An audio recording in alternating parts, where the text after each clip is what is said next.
معاشی تجزیہ کار خاقان نجیب صاحب ٹیلی فون لائن پر ہمارے ساتھ موجود ہیں. خاقان نجیب صاحب، سب سے پہلے تو بہت شکریہ. یہ بتائیے گا کہ کتنا بڑا سٹیپ ہے. ایک تو ہم نے دیکھا کہ ہمارے ہاں ایک دفعہ قیمت بڑھ جائے تو کم نہیں ہوتی، تو یہ پہلی بار ہے کہ بڑی قیمت کم کی جا رہی ہے، فی یونٹ کم کی جا رہی ہے. اور بتائیے گا کیا اثرات ہوں گے عام آدمی پر، صنعت پر؟ دیکھیں، ایک تو یہ ہے کہ اس وقت جو کاسٹ آف ڈوئنگ بزنس ہے اس کو کم کرنا اس لیے ضروری ہے کہ اگر پاکستان نے ایکسپورٹ کمپیٹیٹیونیس رکھنی ہے تو ایسا نہیں ہو سکتا کہ پورے خطے میں ایسٹ ایشیا سے کمپیئر کریں اور پاکستان کی جو بجلی کے نرخ ہیں وہ آبویسلی زیادہ ہیں. تو it is good story to tell کہ پاکستان میں جو اس وقت گنجائش پیدا ہوئی ہے اس کو یوٹیلائز کیا جائے. چاہے وہ گنجائش جو ہے کئی مد میں پیدا ہوئی، ایک آئی پی پی اس کے ساتھ شاید جو معاہدے ہیں انہوں نے مدد کی. پھر آپ کو یہ بھی معلوم ہے کہ کچھ ڈیٹ کی ریسٹرکچرنگ ہے، اس میں کچھ گنجائش پیدا ہوئی. پھر آپ کو یہ بھی معلوم ہے کہ جو ہمارا کیو ٹی اے کوارٹرلی ٹیرف ہوتا ہے، پھر فیول پرائس ایڈجسٹمنٹ یعنی کہ جو فیول کی قیمت میں کمی پیدا ہوئی اس سے بھی آپ کو کچھ ریلیف ملا. تو جو ساری ریلیفز ہیں ان کو اگر آپ یوز کریں اور جو ابھی تو گورنمنٹ کے پلانٹس اور یہ باقی جو 2015 کا پلانٹس ہیں جو لگے ہماری اس کے انڈر جو ہمارا سی پیک تھا اس پہ بھی کام ہو سکتا ہے. تو اس میں جو 7-7.5 روپے کی گنجائش ہے وہ دونوں انڈسٹریل ٹیرف میں بھی اور جو پاکستان کا ریزیڈینشل ٹیرف ہے اس میں بھی پاس کی جا رہی ہے. امپورٹنٹ بات وہی ہے کہ دنیا میں جب تیل کی قیمت کم ہوئی، جو پاکستان نے یہ ریویژنز کی اور جو ڈیٹ کی بھی تھوڑی سی ری پروفائلنگ کا موقع ملا ہے کہ جیسے 1250 ارب روپیہ لے کر اگر آپ اپنا ڈیٹ جو ہے پرانا جو مہنگے نرخوں پہ ہیں اس کو ریپلیس کر لیں سستے نرخوں کے ڈیٹ سے، تو یہ ان سب چیزوں نے ایک روم ضرور کریٹ کیا ہے.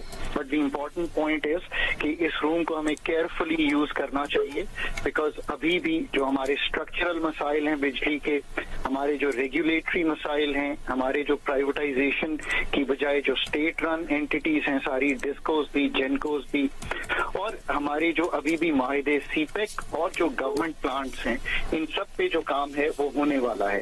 اور یہ کام کرنا بے حد ضروری ہے اگر ہم واقعی ہی چاہتے ہیں کہ پاکستان کے جو بجلی کے دیر کا سسٹینیبلٹی ہے اس کو انشور کیا جا سکے.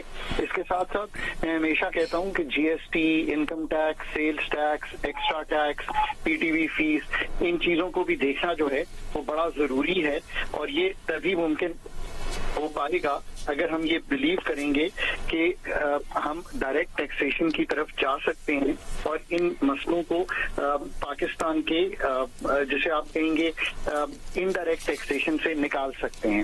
پاکستان کا ٹھیک ہے. خاقان نجیب صاحب، کہیے گا کہ بجلی کی قیمتیں کم کرنے سے صنعتوں کو بین الاقوامی سطح پر مقابلہ کرنے میں کتنی مدد مل سکتی ہے؟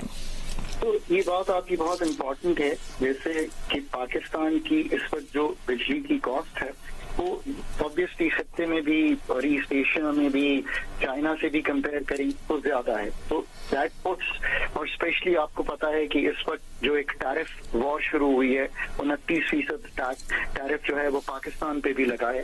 تو بہت ضروری ہو گیا ہے. میں ہمیشہ کہتا ہوں کہ ہمیں تشکیل نو اپنی جو بجلی کا سیکٹر ہے اس کی کرنی ہے. اس میں جو اس وقت ریلیف ملا ہے انڈسٹریلسٹ کو، یعنی کہ اگر 40 روپے کا یونٹ ان کے پاس آتا ہے تو 40 روپے کا مطلب ہے کہ تقریباً یہ یونٹ جو ہے وہ 14 سینٹ کے قریب آ جاتا ہے. یہ ایک ریلیف تو ہے ضرور. ان کی جو خواہش تھی وہ آبویسلی اس سے بھی کم تھی. 9 سینٹ کی ایک خواہش تھی کہ انڈسٹریل کمپیٹیٹیونیس کے لیے اس کو 9 سینٹ پر لایا جائے. بٹ چلیں، we are moving in a direction. اب ایک چیز اور ہم آپ سے جاننا چاہیں گے. خاقان نجیب صاحب یہ بتائیے گا، سرکولر ڈیٹ ہم نے دیکھا 2013 میں جب نون لیگ کی حکومت آئی، نواز شریف وزیر اعظم بنے، خواجہ آصف وزیر برائے پیداوار بھی تھے، پانی و بجلی بھی تھے، اس وقت بھی سرکولر ڈیٹ پے آف کر دیا گیا.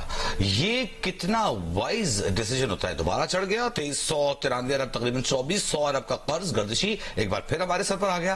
تو یہ کتنا وائز ڈیسیجن ہوتا ہے کہ ہم یہ اماؤنٹ پے آف کر دیں؟ اس کا کیا فرق پڑتا ہے؟ کیا یہ صحیح فیصلہ؟ ہمارا رابطہ منقطع ہوا. خاقان نجیب صاحب ہمارے ساتھ ٹیلی فون لائن پر موجود تھے, ماہر معاشی امور. آئندہ 5 سال کے لیے گردشی قرض ختم ہو جائے گا. آئندہ 5 سال میں گردشی قرض ختم کرنے کا اعلان کیا وزیر اعظم پاکستان نے. انہوں نے کہا کہ 2393 ارب روپے کے گردشی قرضوں کا مستقل بندوبست کر لیا گیا ہے اور آئندہ 5 سال میں گردشی قرضہ ہمیشہ کے لیے ختم ہو جائے گا. یہ جو رقم, یہ جو قرضہ گردش کر رہا ہے اب گردش نہیں کرے گا.